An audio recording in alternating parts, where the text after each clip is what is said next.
સાધકનું ધ્યેય એ છે કે સુખ દુઃખના પ્રસંગોમાં સુખી દુઃખી ન થવું, શાંત શુદ્ધ સમાધિ ભાવમાં સતત રહેવું.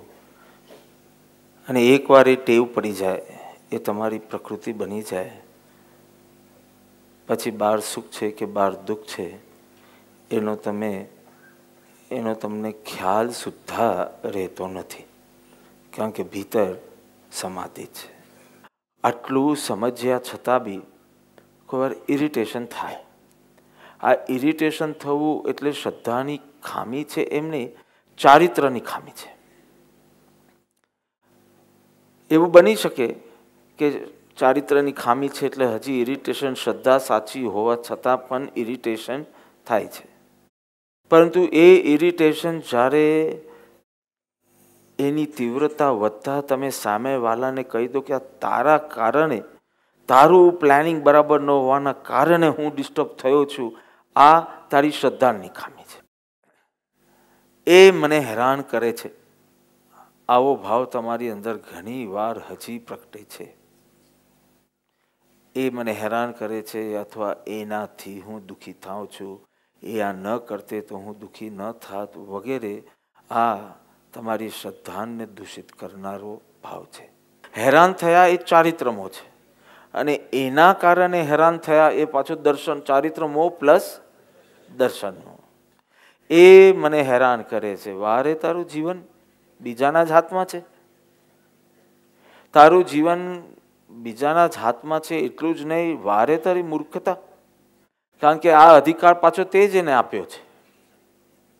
હિસ્ટ્રી આપણે સ્ટડી કરી, અને હિસ્ટ્રીમાં તમારે શું સ્ટડી કરવાનું આવે? કયા દેશે કયા દેશ ઉપર હુમલો કર્યો, અટેક કર્યો, પછી એને ગુલામ બનાવ્યો, એને લૂંટી લીધો.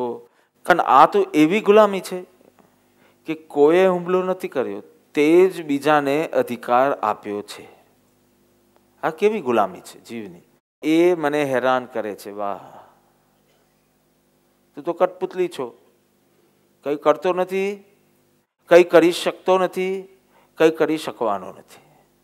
એ હલાવે, તમે બોલો, તમારે હલવાનું. એ ન હલાવે, નહીં હલવાનું. સ્થિર.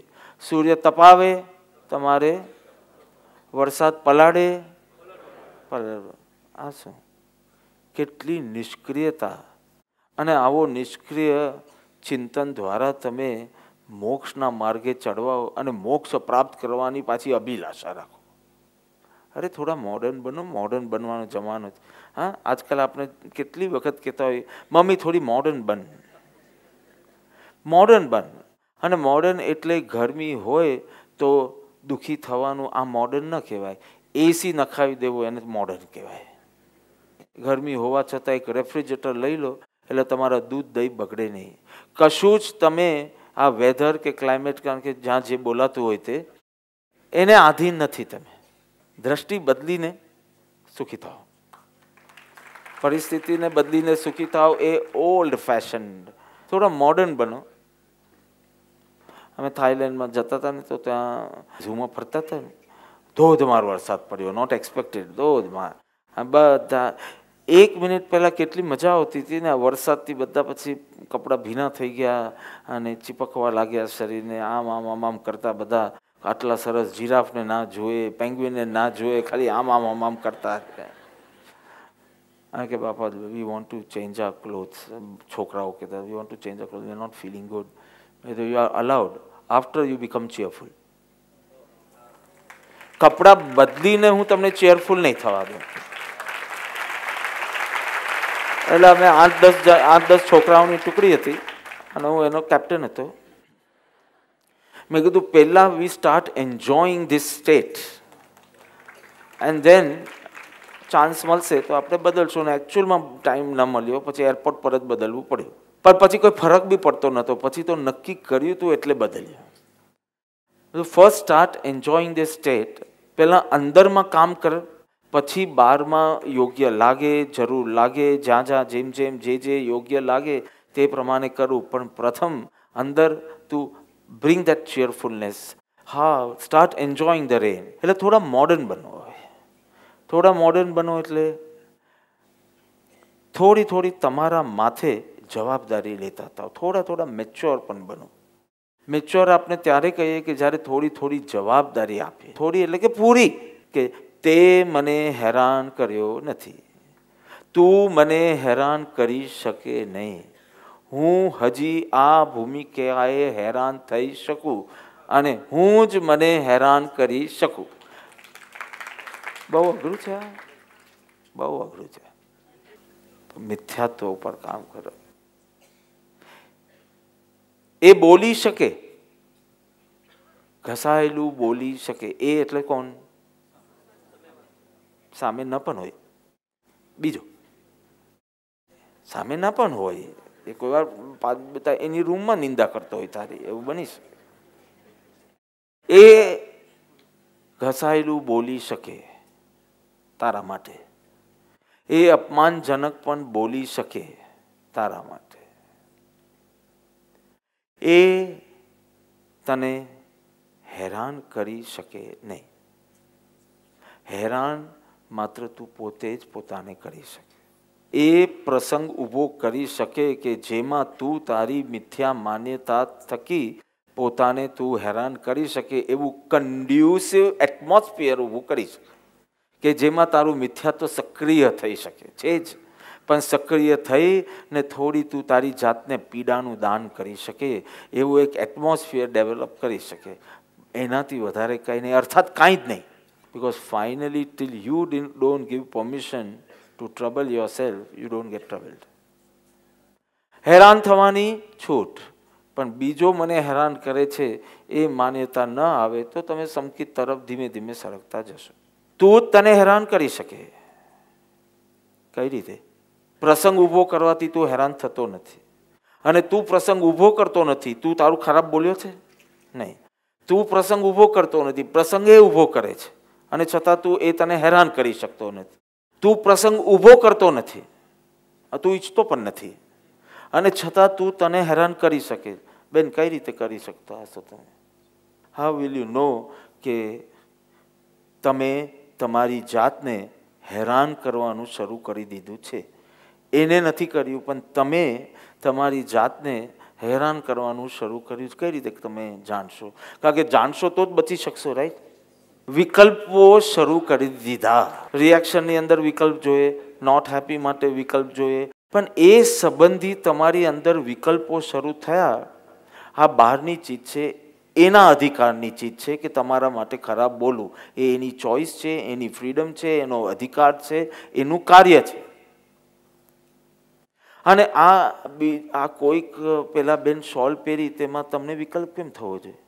પેલા બેનને જુઓ, એને શોલ પહેરી, એનું શરીર છે ને, એની શોલ છે ને, એનું મન છે ને, એમાં તમારે વિકલ્પ શું કરવાનો?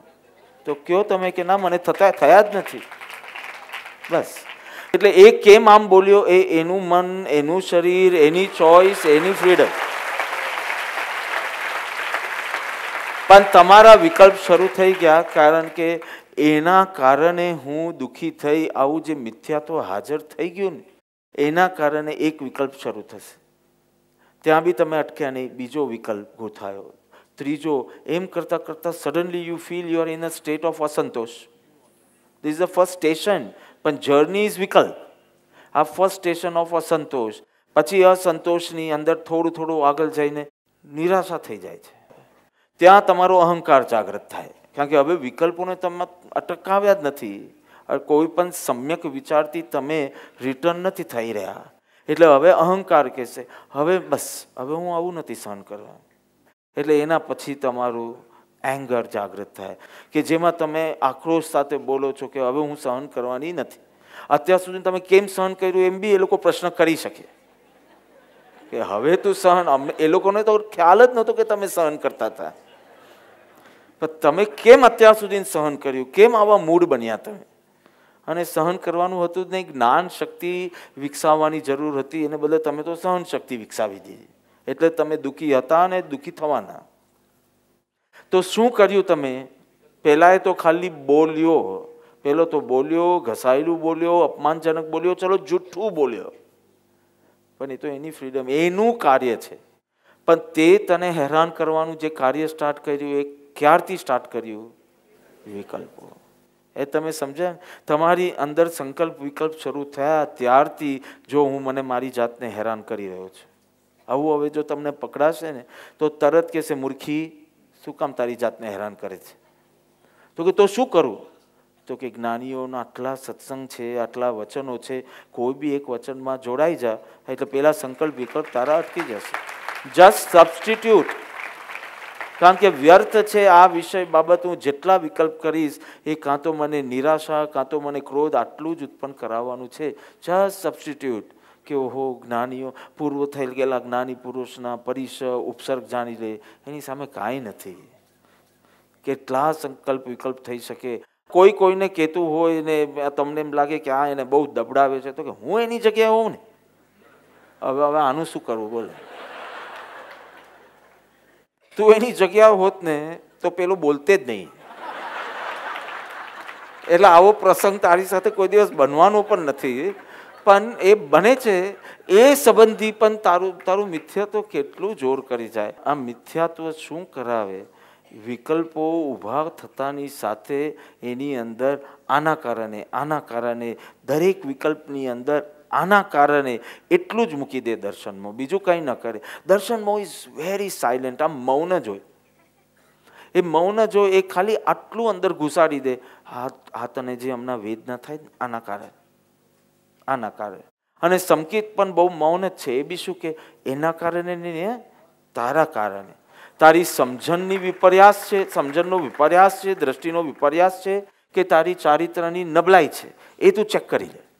એ બોલી શકે, રિપીટ કરજો મારી સાથે, એ બોલી શકે, એ હેરાન ના કરી શકે. હેરાન હું જ મને કરી શકું, હું જ મને હેરાન કરી શકું. પછી એમાં તારો જેટલો અહંકાર વચ્ચો આવે, આમાં હું મને ક્યાં હેરાન કરું, પેલો મને, ત્યારે તમે આખો સત્સંગ રિવાઇઝ કરજો. અને તમારું જે બી ઇમિજિએટ રોલ મોડેલ હોય, ઇમિજિએટ તીર્થંકર ભગવંતો છે, ગુરુ ભગવંતો છે, પણ ઇમિજિએટ તમે જેના પ્રત્યે તમને પ્રમોદ થતો હોય, તમારા જેવા જ જેના પ્રત્યે તમને પ્રમોદ થતો હોય, તમે એને તમારી જગ્યાએ એને આ પ્રસંગ બન્યો તો એ શું વિચારતે? કારણ કે દેટ પર્સન ઇઝ વેરી લવિંગ, વેરી શાંત, તો એ શું વિચારતે? તો હું કેમ નથી વિચારતી, કેમ નથી વિચારતો? એમ કરીને થોડા સીધા જ વિકલ્પ શરૂ થાય એટલે રિવર્સ આવવાની કોશિશ કરો. પેલા નિમિત્ત તરફ ધસી ના જાઓ. ધસી જશો તો રિએક્શન થશે જ, અને ન ધસે તો ક્રિએશન થશે તમારી અંદર. તમે માપી શકશો કે સંકેત થોડું મારી નિકટ આવે છે. ઉપાય શું છે? તો કે ખાલી આટલું જ કબૂલ કરવાની જરૂર છે, હું મને હેરાન કરું છું, અથવા હેરાન થવા માટેની જવાબદારી તમારા માથે લો, તો તમારા અંતરમાં સંકેત તમે કરો છો અને તમારે જ કરવાનું છે. કારણ કે હવે આ તમારે જ કરવાનું છે ને, એમાં તમે સદગુરુને ઘુસાડો છો. હેરાન કોને કર્યો? નહીં, તમે મિથ્યાત્વ શું કહેશો? હેરાન. હવે જોજો હું શું કહું છું, આગળ મિથ્યાત્વની વાત ચાલે છે. હેરાન કોને કર્યું? હવે શાંતિ કોણ આપશે? સત્પુરુષો. આ બી તારું મિથ્યાત્વ લે, આ તારું મિથ્યાત્વ. હે પરમ કૃપાળુ દેવ, મને શાંતિ સમાધિ આપો, કારણ કે આ બધા તો મને હેરાન કરે છે. તમને થાય કે આ તો હજી ખરાબ છે, પણ આ તો ભક્તિ છે ને, આ ભક્તિ છે. અરે પાછું બીજા કરશે તમારે. બંને મેં કીધું, હેરાન થવાની જવાબદારી તમારી અને હેરાન ગતિમાંથી મુક્ત થવાની જવાબદારી પણ મારી છે. એમાં તારા રોલ મોડેલ્સ તરફ દ્રષ્ટિ કરે એટલે તારી એ સ્થાન એવું છે કે ત્યાં દ્રષ્ટિ કરવાથી દ્રષ્ટિ ભીતર જ જશે. તમે આમ વિચાર્યું, તમે આમ કર્યું, તમે આ ભાવમાં રહ્યા, તો મને પણ હવે આ વખતે આમ જ કરવું છે, એમ કરીને ભીતર જશે. પણ બંને જવાબદારી તારી. હેરાન થવાની જવાબદારી પણ તારા માથે લે, અને હવે આ દુઃખમાંથી મુક્ત થવાનું કાર્ય હું જ કરી શકું, હું જ. કારણ કે જેમ પેલું બોલી શકે ને, તેમ પ્રભુ તમે પણ બોલી જ શકો. વચનામૃત, સત્સંગ, દિવ્ય ધ્વનિ, જે શબ્દ બોલવું હોય, પેલો પણ માત્ર બોલી શક્યો અને તારા વિકલ્પોથી તું હેરાન થયો. આપ પણ સત્સંગ કરાવી શકો, મને સમાધિ ના આપી શકો. ને તો આપની કરુણા તો એવી છે કે સૌ જીવ સુખી થાઓ તો પછી અમે તરત સુખી કેમ નથી થઈ જતા? કેમ અમે 2 કલાક જ સુખી રહીએ છીએ અને પછી નહીં? કારણ કે 2 કલાક તારા વિકલ્પમાં આ રહે છે એટલે, અને એના પછી તારું વિકલ્પમાં બીજું રહે છે. હવે આ જો મિથ્યાત્વ તારું ક્યાં ક્યાં વળશે, હેરાન એ કરે છે, તો હવે શાંતિ તમે જ પમાડી શકો. વ્યવહારથી એ વાત બરાબર છે, યોગ્ય છે, તો એ તો વ્યવહારથી પેલું પણ યોગ્ય છે કે એના કારણે આ બધા વિકલ્પો શરૂ તો વ્યવહારથી એ પણ યોગ્ય છે. પણ આ બંને વ્યવહાર ઠરશે. તારા માથે જવાબદારી છે. પરિસ્થિતિ પરથી, પ્રસંગ પરથી થોડી તારી દ્રષ્ટિ હટાવો. આજ તારો મંત્ર, હું જ મને હેરાન કરી શકું.